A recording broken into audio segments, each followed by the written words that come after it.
কর্মী হচ্ছে আবু জাহেলের, কিন্তু আমানতের সম্পদ রাখে কার কাছে? মুহাম্মদ সাল্লাল্লাহু আলাইহি ওয়াসাল্লামের বাসায়। রাসূল সাল্লাল্লাহু আলাইহি ওয়াসাল্লাম যেদিন হিজরত করবেন, উনি সাইয়েদনা আলী রাদিয়াল্লাহু তাআলা আনহুকে অ্যাসাইন করে গিয়েছেন যে আলী, তুমি থাকো, তুমি কয়েকদিন পরে মদিনায় হিজরতে যাবা, আমার কাছে যত আমানতের সম্পদ আছে এগুলো তুমি আগে বিলি করে তারপরে যাবে। রাসূল সাল্লাল্লাহু আবু বকর রাদিয়াল্লাহু তাআলা আনহুকে নিয়ে চলে গেলেন। আলী রাদিয়াল্লাহু তাআলা আনহুর টানা 3 দিন লেগেছে যে ডেপোজিটগুলো রাসূল সাল্লাল্লাহু আলাইহি ওয়াসাল্লামের কাছে ছিল, আমানতের যে জিনিসগুলো ছিল এগুলো বন্টন করতে সাইয়েদনা আলী রাদিয়াল্লাহু তাআলা আনহু 3 দিন সময় নিয়েছেন। 3 দিন, এত পরিমাণ আমানতের সম্পদ রাসূল সাল্লাল্লাহু আলাইহি ওয়াসাল্লামের কাছে ছিল। আল্লাহু আকবার। তাহলে এই আমানতদারিতা, সততা, অনেস্টি, ট্রাস্টওয়ার্দিনেস, এটা অনেক জরুরি নেতৃত্বের জন্য। নেতা হতে চাইলে তাকে আমানতদার হইতে হবে। যদি একজন ট্রু লিডার কেউ হতে চায়, তার মধ্যে আমানতদারিতা চাই। কি চাই? আমানতদার। তাহলে ইন্টিগ্রিটি। 5 নম্বরে হচ্ছে গুড ইন্টারাকশন উইথ ফলোয়ার্স। নেতার তার ফলোয়ারের সাথে কি লাগবে? ভালো ইন্টারাকশন লাগবে, সুন্দর একটা সম্পর্ক লাগবে, ভালো বোঝাপড়া চাই। একজন ভালো নেতৃত্বের বৈশিষ্ট্য হচ্ছে নেতা তার ফলোয়ারের সাথে কি করবে? ইন্টারেক্ট করবে। এখানেই বস আর লিডারের মধ্যে পার্থক্য। বস কি করে? অর্ডার করে শুধু। বসের কাজ হচ্ছে এই ডুজ এন্ড ডোন্টস বলে দেয়, এইটা করা যাবে, ওইটা করা যাবে, মানে অর্ডার করে, ডিরেক্ট করে। কিন্তু লিডার কি করে? গাইড করে, মেন্টরিং করে, ইন্সপায়ার করে, মোটিভেট করে। So here is the difference between leader and boss. তাহলে বসই হওয়া যাবে না। নেতা হইতে চাইলে বসই হওয়া যাবে না। You have to interact with your followers. আপনার ফলোয়ারের সাথে ইন্টারাকশন লাগবে, তবেই আপনি নেতা। আমরা দেখি রাসূল সাল্লাল্লাহু আলাইহি ওয়াসাল্লামের কেমন ইন্টারাকশন ছিল। রাসূল সাল্লাল্লাহু আলাইহি ওয়াসাল্লাম যে কোনো বড় ডিসিশনে সাহাবাদের সাথে কনসালটেশন করতেন, পরামর্শ করতেন, তারপরে সিদ্ধান্ত নিতেন। ওয়াশাবিরহুম ফিল আমর, এই আয়াতের ভিত্তিতে তিনি সবার সাথে কি করে নিতেন? সাহাবাদের সাথে পরামর্শ করে নিতেন। আপনারা দ্বিতীয় হিজরির যে বদরের যুদ্ধের কথা জানেন, বদরের প্রান্তরটা মদিনা থেকে প্রায় 130 কিলো দক্ষিণ পশ্চিমে। তো ওখানে গেলেন মদিনা থেকে। তিনি যাওয়ার পরে এক জায়গায় তিনি সেনা ক্যাম্প স্থাপন করলেন। স্থাপন করার পরে হাব্বাব ইবনুল মুনজির রাদিয়াল্লাহু তাআলা আনহু তিনি জিজ্ঞেস করলেন, ইয়া রাসূলুল্লাহ, এই যে আপনি এই জায়গায় বদরের প্রান্তরে সেনা শিবির স্থাপন করলেন, সেনা ক্যাম্প স্থাপন করলেন, এটা কি আল্লাহর দেখিয়ে দেয়া কোনো জায়গা নাকি আপনার ইচ্ছায়? তিনি বললেন, আমানজিলান আনসালাকাল্লাহু লাইসা লানা আন নাতাকদ্দামাহু ওয়ালা নাতাআখারা আনহু। এটা কি একেবারে ফিক্সড আল্লাহর পক্ষ থেকে ওহী যে এখানেই শিবির স্থাপন করতে হবে, নাকি আমহুয়ার রা'য়ু ওয়াল হারবু ওয়াল মাকিদা, নাকি এটা যুদ্ধের কৌশল হিসেবে আপনি নিজ থেকে করেছেন? রাসূল সাল্লাল্লাহু আলাইহি ওয়াসাল্লাম বললেন, না, এটা কোনো ওহী না। আমার কাছে মনে হয়েছে, আমার যে অ্যানালিসিস, আমার মনে হয়েছে বদরের যুদ্ধে এখানেই আমাদের পজিশনিংটা হইলে ভালো হয়। হাব্বাব ইবনে মুনজির রাদিয়াল্লাহু তাআলা আনহু বলেন, না, ইযান লাইসা হাযা বিমানসিল ইয়া রাসূলুল্লাহ, তাহলে এইখানে যদি আপনার নিজ থেকে আপনি এটা ডিসাইড করেন, আমি আপনার অনুমতিক্রমে বলতে চাই ইয়া রাসূলুল্লাহ, এইটা সুন্দর জায়গা হয়নি। সুন্দর জায়গা হয়নি? তাহলে কোথায়? হাব্বাব বললেন, ওইখানে, ওই যে বদরের একটা কুয়া আছে, এখানে পানির সোর্স আছে, আমরা যদি ওইখানে একটা ব্লকেট দিয়ে দাঁড়াতে পারি, তাহলে কোরাইশরা এসে আর পানি খেতে পারবে না। ওরা পানি না খেয়েই মরবে, যুদ্ধেও মরবে, পানির অভাবেও মরবে। আল্লাহু আকবার। এক মুহূর্ত দেরি করলেন না রাসূল সাল্লাল্লাহু আলাইহি ওয়াসাল্লাম। এই অপিনিয়ন পাওয়ার সাথে সাথেই বললেন, এই সেনা ক্যাম্প এখান থেকে উঠে হাব্বাব যেখানে বলেছে ওইখানে যে সেনা শিবির স্থাপন করো। 1 সেকেন্ডও দেরি করেন নাই। তাহলে কোনো ইগোইস্টিক ঝামেলা ছিল না, ভেরি অ্যাকোমোডেটিভ ছিলেন রাসূল সাল্লাল্লাহু আলাইহি ওয়াসাল্লাম। আমরা অনেক সময় নতুন কোনো কথা শুনলে, কোনো রিফর্ম শুনলে, শ্রোতাদের মধ্যে থেকে কিছু একটা শুনলে আটকে উঠি, চেঞ্জ করতে চাই না, রিজিড হয়ে থাকে। এই রিজিডিটি রাসূল সাল্লাল্লাহু আলাইহি ওয়াসাল্লামের মধ্যে ছিল না। ভেরি অ্যাকোমোডেটিভ ছিলেন, ইজিলি ওপেন আপ করতে পারতেন। মুহূর্তেই বলেন, ঠিক আছে, আমি যেখানে করেছি আসলে ঠিক হয় না। হাব্বাব যেখানে বলেছে সবাই ওখানে যে সেনা ক্যাম্প স্থাপন করো। আল্লাহু আকবার। উনি চাইলে বলতে পারতেন, এই হাব্বাব, তুমি কি আমার চেয়ে বেশি বুঝো? আমি তো নবী, তুমি আমার উম্মাহ, আমার কাছে ওহী আসে। কোনো ধরনের আর্গুমেন্টে না যে সরাসরি রাসূল সাল্লাল্লাহু আলাইহি ওয়াসাল্লাম এটাকে মেনে নিলেন। আল্লাহু আকবার। তাহলে এই যে ইন্টারাকশন, দেখেন কত চমৎকার ইন্টারাকশন ছিল সাহাবীদের সাথে রাসূলুল্লাহ সাল্লাল্লাহু আলাইহি ওয়া আলিহি ওয়াসাল্লাম। তাহলে good interaction with your followers, এটা জরুরি। আমরা যদি খন্দকের ঘটনা দেখি, খন্দকের যে পরীক্ষা খনন করা হয়েছিল, এটা কিন্তু কোনো মদিনার বা মক্কার কোনো আরাবিয়ান সাহাবাদের কাছ থেকে এই পরামর্শ আসেনি। এসেছে কার কাছ থেকে? সালমান আল ফারিসি। বাড়ি কই? সেই ইরান, ইয়ামান না, ইরানে। উনি হি ওয়াজ পার্সিয়ান, উনি ইরান থেকে আসছে। তাহলে ইজিলি তিনি সাহাবীদের কাছ থেকে চমৎকার অপিনিয়ন আসলে সেটাকে পিক করতেন এবং তাদের সাথে চমৎকার ইন্টারেকশন ছিল। সাহাবীদের সাথে, ফলোয়ারদের সাথে ওনার কতটা গভীর ইন্টারেকশন ছিল, ছোট্ট একটা হাদিস বলে, হাদিসটা সহিহ মুসনাদে আহমদ ইবনে হাম্বলে এসছে, আমি এই পয়েন্টটা শেষ করছি। রাসূল সাল্লাল্লাহু আলাইহি ওয়াসাল্লামের যুগে এক সাহাবী ছিল, তার নাম ছিল জাহির ইবনে হারাম আল আশজাঈ। জাহির, সাহাবীর নাম কি? সবাই বলুন, কি নাম? জাহির রাদিয়াল্লাহু তাআলা। উনি মদিনায় থাকতেন না, উনি মরুপল্লীতে থাকতেন, মানে বেদুইন ছিলেন আর কি। মদিনা তো শহর, সিটি, উনি সিটিতে থাকতেন না, উনি থাকতেন মরুপল্লীতে।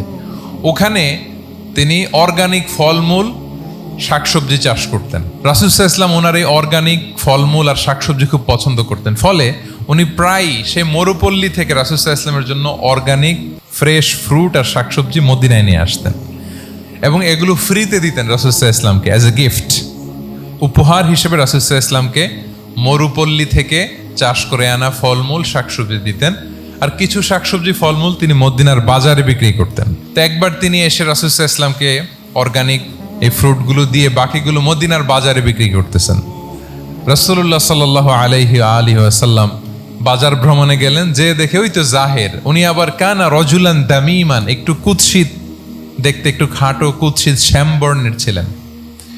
তো ওনাকে দেখি রাসূল সাল্লাল্লাহু আলাইহি ওয়াসাল্লাম পিছন থেকে এরকম ঝাপটে ধরলেন। উনি তো আর দেখতে পারতেছেন না কে ধরলো। উনি বলে, মান হাদা আরসিলনি, এই ছাড়ো ছাড়ো, কে কে, এই কোন লোক আমারে ধরলো? ছাড়ো ছাড়ো করে অস্থির। যখন পিছনে ফিরে দেখে আল্লাহ রাসূল সাল্লাল্লাহু আলাইহি ওয়াসাল্লাম, এখন আর ছাড়াছাড়ি করে না, এখন ওনার পিঠটা রাসূল সাল্লাল্লাহু আলাইহি ওয়াসাল্লামের বুক মুবারকের দিকে আরো লাগাই দিচ্ছে এইভাবে। সুবহানাল্লাহ। এতক্ষণ বলে এই কে, ছাড়ো ছাড়ো। যখন দেখে রাসূল সাল্লাল্লাহু আলাইহি ওয়াসাল্লাম এখন আর তাড়াহুড়ো করতেছে না, এখন ওনার পিঠটা রাসূল সাল্লাল্লাহু আলাইহি ওয়াসাল্লামের বুক মুবারকের সাথে আরো ঠেলে দিচ্ছে। রাসূল সাল্লাল্লাহু আলাইহি ওয়াসাল্লাম এবার মজার ছড়ে বললেন, মাইয়াশতারি হাযাল আব, ফান করে বলতেছেন, এই একটা দাস আছে আমার কাছে, এই লোকটারে কে কিনবে, আমি বেচবো। জাহির রাদিয়াল্লাহু তাআলা আনহু বলেন, ইয়া রাসূলুল্লাহ ইদান ওয়াল্লাহি তাজিদুনি কাসিদান, আমি কালো মানুষ, আমি সস্তা মানুষ, আমারে বেচলে বেশি দাম পাবেন না আপনি, আমি তো সস্তা মানুষ ইয়া রাসূলুল্লাহ। রাসূল সাল্লাল্লাহু আলাইহি ওয়াসাল্লাম বললেন, আনতা লাস্তা ইনদাল্লাহি কাসিদ ইয়া জাহির, হে জাহির, তুমি আল্লাহর কাছে সস্তা নও, আনতা ইনদাল্লাহি গালি, তুমি আল্লাহর কাছে বড্ড দামি। তোমার স্কিন ব্রাইট কালার না, তুমি কুৎসিত, তুমি দুনিয়াতে সস্তা হতে পারো, কিন্তু আমার আল্লাহর দরবারে তুমি কবু সস্তা নও। আনতা ইনদাল্লাহি গালি, আল্লাহর কাছে তুমি বড্ড দামি। দেখেন ইন্টারেকশন কোন মাত্রায় গেলে পিছন থেকে যে এরকম হাক করা যায়, ঝাপটে ধরা যায় এক সাহাবীকে। সুবহানাল্লাহি বিহামদি। এরকম গুড ইন্টারেকশন ছিল অনেক অনেক ভুরি ভুরি সিরাতের পরতে পরতে আপনারা পাবেন যে রাসূল সাল্লাল্লাহু আলাইহি ওয়াসাল্লামের সাথে সাহাবাদের ইন্টারেকশন কত চমৎকার ছিল। 6 নম্বরে হচ্ছে কারেজ, সাহসিকতা। নেতা হইতে হইলে সাহস লাগবে না? নেতারে বাঁচানোর জন্য কর্মীরা দৌড়াইতেছে সামনে, নেতা যদি ছোটে পিছনে, তাহলে হবে? তাহলে তো তাকে নেতা বলা যায় না, কি বলেন? নেতার তো হি শুড বি কারেজাস, তার সাহসী হইতে হবে, দুর্দান্ত সাহস থাকতে হবে তার। রাসূল সাল্লাল্লাহু আলাইহি ওয়াসাল্লামের এরকম দুর্দান্ত সাহস ছিল, অত্যন্ত সাহসিকতার অধিকারী তিনি ছিলেন। এবং এই লিডারশিপ ট্রেইটটা খুবই জরুরি, এটাকে বলে মাদার স্কিল। কারেজি যে মাদার স্কিল, এটাই সব। এই হিম্মত লাগবে। আর রাজুলু যু হিম্মা ইউহিল উম্মা, যার হিম্মত আছে সেই জাতিকে জাগাতে পারে, ঠিক কিনা? এই যে আমাদের কাছে তো উদাহরণ একেবারে হাতের কাছেই, এই যে 5 আগস্টে, এই যে জুলাই আপরাইজিং, যদি কারেজ না থাকতো আমাদের তরুণদের, আমাদের জেনজিদের, তাহলে এই পরিবর্তন কি আমরা দেখতে পেতাম না। আমি গল্প শুনছিলাম যে এই চট্টগ্রাম বিশ্ববিদ্যালয় থেকে 2 জন শহীদ হয়েছে, আল্লাহ তাদের কবরগুলোকে তুমি জান্নাতে টুকরা বানিয়ে দাও। এই যে আমাদের তরুণরা তাজা রক্ত দিয়ে একটা চেঞ্জ এনেছে, পরিবর্তন, এটা তো কারেজ, তাদের সাহসিকতার বহিঃপ্রকাশ, ঠিক কিনা? এটা লাগবে। কেউ যদি লিড দিতে চায়, লিডার হতে চায়, তার এটা লাগবে, মাস্ট। রাসূল সাল্লাল্লাহু আলাইহি ওয়াসাল্লাম অত্যন্ত সাহসী ছিলেন। 2-1টা উদাহরণ আমরা সিরাত থেকে দেখি। একবার মদিনাতে রাত্রিবেলা বিকট একটা আওয়াজ হলো, বিকট এত আওয়াজ, সবাই ঘুম থেকে জেগে গেল। ঘুম থেকে জেগে সবাই হতভম্ব, কিরে এত আওয়াজ তো মদিনাতে কখনো শুনি না, ঘটনা কি? কেউ ঘোড়া নিয়ে, কেউ উট নিয়ে, কেউ খচ্চর নিয়ে, কেউ এমনি খালি পায়ে ছুটতে আরম্ভ করলো আওয়াজের দিকে, দেখি যাই কোথায় কি হলো। সবাই ছুটতে ছুটতে মাঝপথে যেয়ে দেখে রাসূল সাল্লাল্লাহু আলাইহি ওয়াসাল্লাম আওয়াজ কোথায় হয়েছে, কোত্থেকে হয়েছে দেখে ফিরে আসতেছে আর বলতেছে লান তুরাউ, ডোন্ট ওয়ারি, আরে ভয় নাই দেখে আসছি আমি, আল্লাহু আকবার, ভয় নাই আমি দেখে আসছি, এভরিথিং ইজ ফাইন দেয়ার, সব ঠিক আছে, যাও ফিরো মদিনায় ফিরো। সবাই ভয় পেয়ে ঘোড়া টোরা ও ঠাকিয়ে ছুটতে আরম্ভ করছে। অনেক দূর যাওয়ার পরে দেখে রাসূল সাল্লাল্লাহু আলাইহি ওয়াসাল্লাম আবু তালহা রাদিয়াল্লাহু তাআলা আনহুর একটা খুবই ক্ষিপ্ত ঘোড়া নিয়ে উনি দেখে ভিজিট করে ফিরে আসতেছেন। সুবহানাল্লাহ। তাইলে বিপদ ঘটলে নেতা থাকতে হবে কই, সামনে না পেছনে? আমাদের নেতারা থাকে কই? নাকি পেছনেও খুঁজে পাওয়া যায় না? It's a big crisis. নেতা থাকবে কোথায়? Front liner. Leader should be front liner.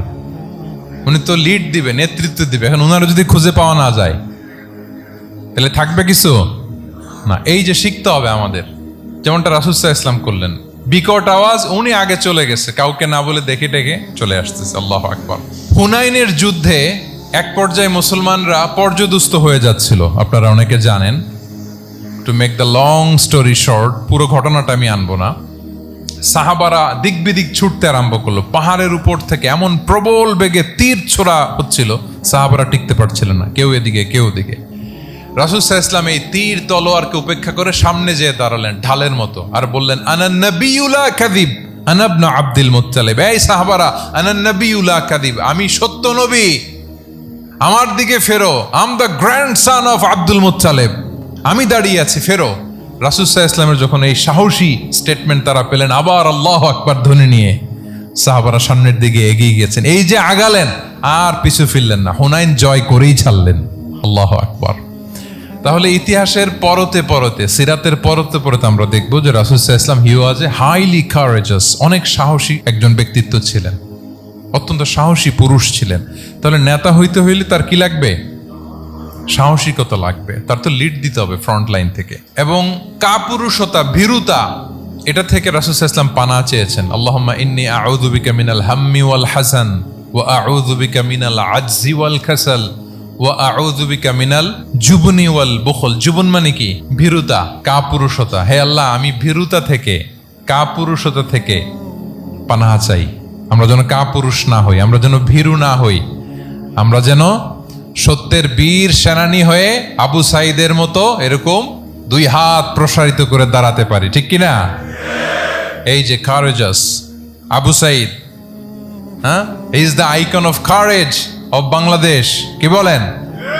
এই যে বুক টান টান করে যে হাত দুইটা প্রসারিত করে দাঁড়ালো, আল্লাহু আকবার। গোটা বিশ্ব এখন তাকে আইকনিক ফিগার হিসেবে মেনে নিস। কি বলেন? গোটা বিশ্ব তাকে চিনছে, তার জন্য দোয়া করছে। তাহলে courage it's an essential leadership trade, এটা লাগবে প্রিয় ভাইয়েরা।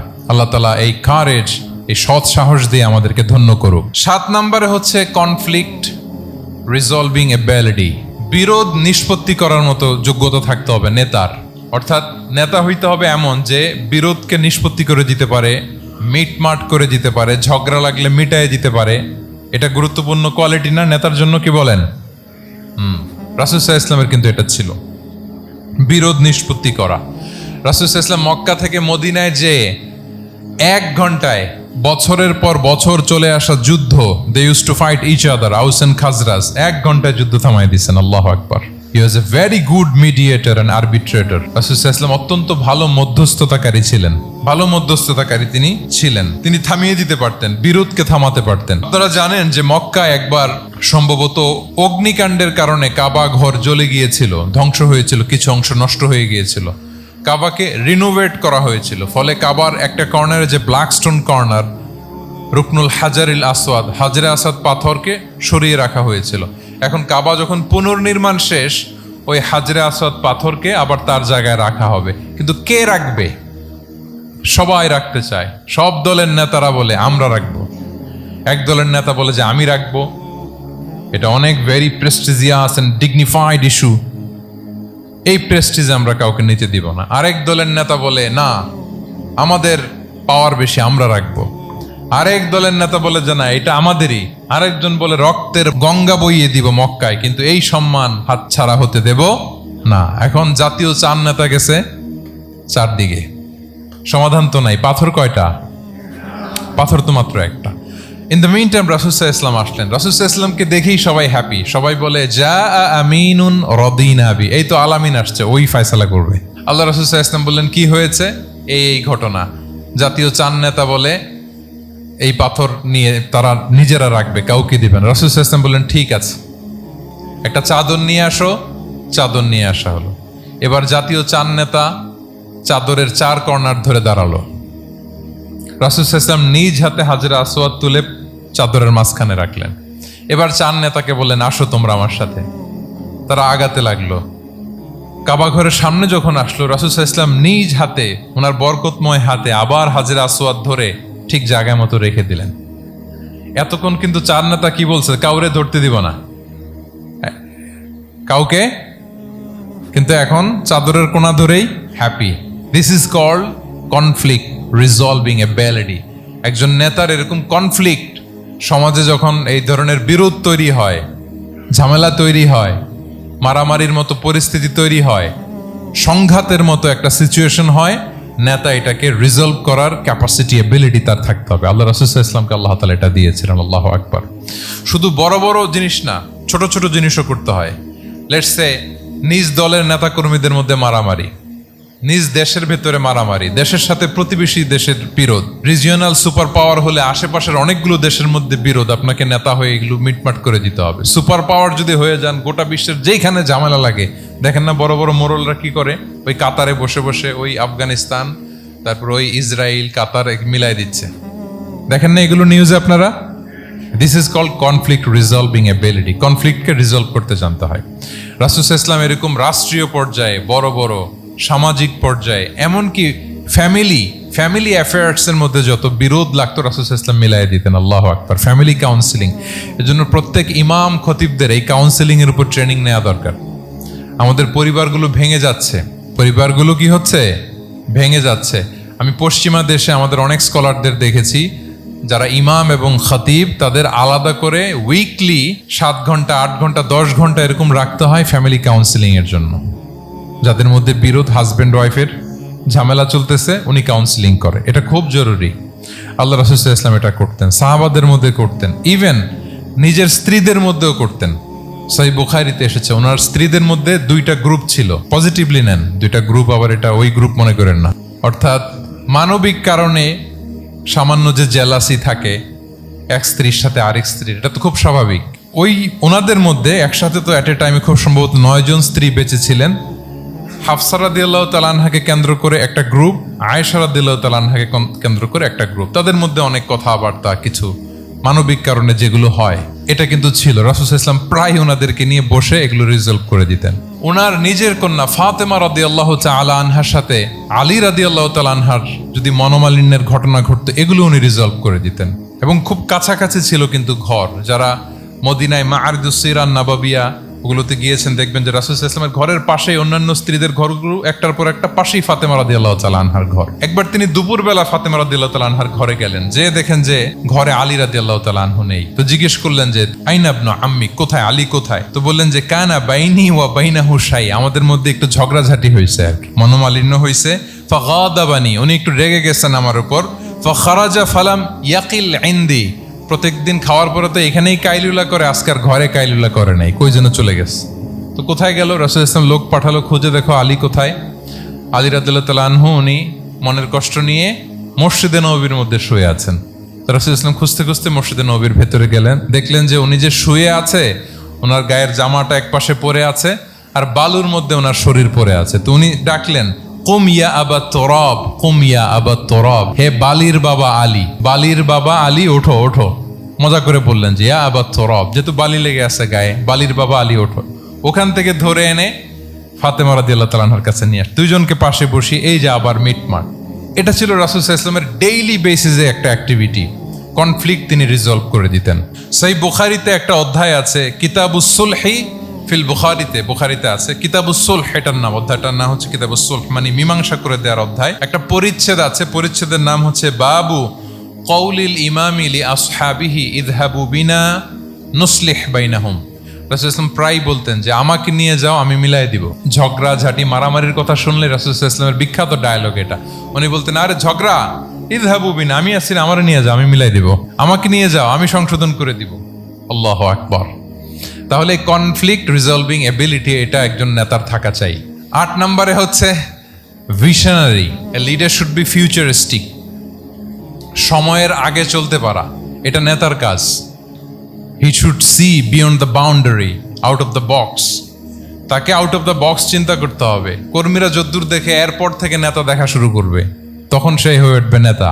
এটাকে বলে ভিশনারি। এই ট্রেডটা একটা লিডারশিপ ট্রেড, খুব গুরুত্বপূর্ণ লিডারশিপ ট্রেড। মানে ফারসাইটেডনেস থাকা, দূরদর্শিতা থাকা, ফিউচারিস্টিক অ্যাটিটিউডের হওয়া, সময়ের আগে চলতে পারা, মানে আগ থেকে আন্দাজ করতে পারা। রাসূল সাল্লাল্লাহু আলাইহি ওয়াসাল্লামের মধ্যে এটা ছিল। কেমন ছিল? ওনার দুই একটা উক্তি আমি কয়েকটা হাদিস শেয়ার করি। তিনি বলতেন, ইন্নাল্লাহা যাওয়ালি আল আরদা ফারাআইতু মাশআরিকাহা ওয়া মাগারিবাহা ওয়া ইন্না মুলকা উম্মতি সায়াবলুগু মুলকুহা মা যুবিয়ালি মিনহা। আল্লাহ তাআলা এই পৃথিবীটাকে ফোল্ড করে ছোট রেপ্লিকা বানিয়ে আমার সামনে তুলে ধরেছেন। ফারাআইতু মাশারিকাহা ওয়া মাগারিবাহা, আমি পৃথিবীর প্রাচ্য পাশ্চাত্য সবটুকুন দেখেছি। আর আমি যদ্দূর দেখেছি ঠিক তদ্দূর জায়গায় আল্লাহ তাআলা লা ইলাহার বাণী পৌঁছে দিবে। পৃথিবীতে এমন কোনো জায়গা আছে যেখানে লা ইলাহার ধ্বনি উচ্চারিত হয় না? এমন কোনো জায়গা নেই। তার মানে ফিউচারিস্টিক। সে 1400 বছর আগের কথা, যে পৃথিবীর আনাচে কানাচে কোথাও বাকি থাকবে না, সব জায়গায় ইসলাম পৌঁছে যাবে। অন্য জায়গায় বললেন, লায়াবলাগান্না হাযাল আমরু মা বালাগাল লাইলু ওয়ান নাহার ওয়ালা ইয়াতরুকুল্লাহু বাইতা মাদার ওয়ালা ওয়াবার ইল্লা আদখালাহুল্লাহু হাযাদ দ্বীন। এই ইসলাম যেখানে দিন হয়, রাত হয়, পৃথিবীর যেখানে দিন রাত্রি সংঘটিত হয়, সব জায়গায় পৌঁছবে। এমন কোনো কাঁচা ঘর, পাকা ঘর, কোনো জঙ্গল, কোনো পাহাড়, কোনো ভূখণ্ড, এই পৃথিবীতে কোনো এমন কোনো জনপদ থাকবে না যেখানে ইসলামের বাণী পৌঁছবে না। সব জায়গায় পৌঁছে যাবে। আল্লাহু আকবার। তাহলে এটা হচ্ছে ফিউচারিস্টিক অ্যাটিটিউডের ব্যক্তিত্ব হওয়ার কারণে তিনি এমনটি বলেছেন। আগাম বুঝে ফেলতেন। আপনারা হুদাইবিয়ার সন্ধির কথা জানেন না? হুদাইবিয়ার ট্রিটির কথা শুনেছেন না? 1400 সাহাবা গিয়েছিলেন ওমরা করতে, ওরা ওমরা করতে দিবে না, সন্ধি করো। তো কি সন্ধি? বলে যে রসুলুল্লাহ লেখা যাবে না, মুহাম্মদ রসুলুল্লাহ, নো রসুলুল্লাহ, রসুলুল্লাহ কাটো। সাহাবিরা বলে আমরা কাটতে পারবো না। রাসূল ইসলাম বললেন না না, কেটে ফেলো। কাটা হলো। এই বছর ওমরা করতে পারবো না, সাহাবারা বলে আমরা মানি না। রাসূল ইসলাম বললেন এটাও মেনে নাও। আগামী বছর আসবা ওমরা করতে, থাকতে পারবা মাত্র 3 দিন। কয়দিন? সাহাবিরা বলে অসম্ভব, এটা আমাদের ভূখণ্ড, আমরা যতদিন মনে যায় থাকবো। রাসূল ইসলাম বললেন না না, বাদশাহ না, মেনে নাও। মক্কা থেকে কোনো লোক মদিনায় গেলে আমাদেরকে মক্কায় ফেরত দিতে হবে, কিন্তু মদিনা থেকে কেউ মক্কায় আসলে আমরা ফেরত দেব না। দেখছেন ক্লজগুলো? দেখছেন একটার পর একটা সবগুলো কাফিরদের পক্ষে যায়। কোনো সাহাবা রাজি হচ্ছেন না, কিন্তু আল্লাহ রাসূল সাল্লাল্লাহু আলাইহি ওয়াসাল্লাম কি বলেন? মেনে নাও, রাজি। কারণ সাহাবারা তো অতটুক দেখতে পারতেছে না। বলেন 3 তালা উপর থেকে, 3 তালা ভবন থেকে একজন মানুষ যদ্দূর দেখে, 30 তালা ভবনের উপর থেকে কি ওইরকমই দেখে? পানোরামিক ভিউ দেখে, সে অনেক বড় করে দেখে। আর 3 তালার উপর থেকেই সামান্য কিছু দেখে। রাসূল সাল্লাল্লাহু আলাইহি ওয়াসাল্লাম অনেক দূর দেখতে পাচ্ছিলেন। তিনি চিন্তা করলেন, কিছু বছর যদি আমাদের মধ্যে দাঙ্গা হাঙ্গামা যুদ্ধ বন্ধ থাকে, আমরা গ্লোবালি ইসলামকে ছড়াই দিতে পারবো।